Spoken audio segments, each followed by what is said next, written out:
जय श्री हरि भक्तों, आप सभी का स्वागत है। आज हम आपके लिए कार्तिक मास महत्म कथा अध्याय 13 लेकर आए हैं। आइए कथा को शुरू करते हैं। कार्तिक मास के इस अध्याय में एक राजा की कथा का वर्णन है जिसका नाम इंद्रसेन था। राजा इंद्रसेन एक धार्मिक और न्यायप्रिय राजा थे और अपनी प्रजा के कल्याण के लिए सदैव तत्पर रहते थे। उन्होंने अपने राज्य में प्रजा को धर्म के मार्ग पर चलने के लिए प्रेरित किया और स्वयं भी भगवान विष्णु के परम भक्त थे। धर्म का पालन और उपासना राजा इंद्रसेन ने अपनी साधना से भगवान विष्णु को प्रसन्न किया और कार्तिक मास में नियम पूर्वक व्रत और पूजा करते थे।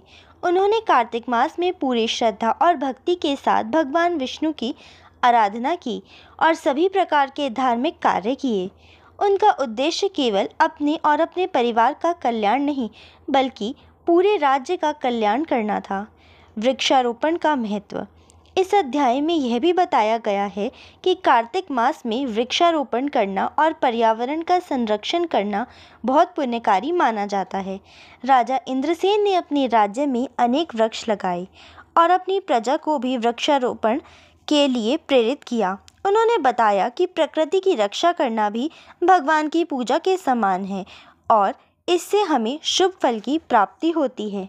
दान और धर्म कार्य। राजा इंद्रसेन ने कार्तिक मास में अनेक दान किए, जैसे अन्नदान, वस्त्रदान और अन्य ज़रूरतमंदों की सहायता।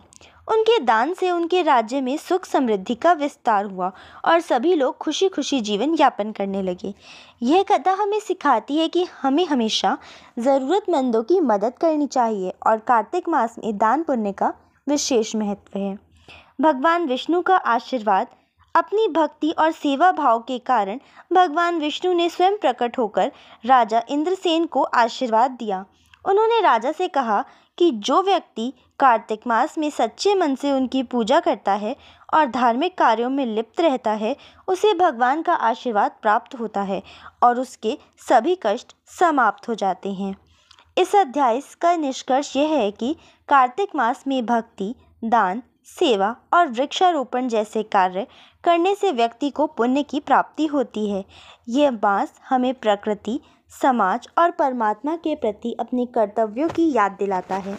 भगवान विष्णु की कृपा से राजा इंद्रसेन का जीवन सुखमय हो गया और उनका राज्य सुख शांति से भर गया। तो यह थी कार्तिक मास महत्म की अध्याय 13 की कथा।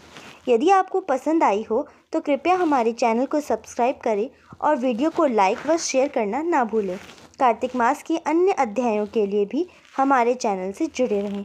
भगवान विष्णु की कृपा सभी पर बनी रहे। धन्यवाद। जय श्री हरि।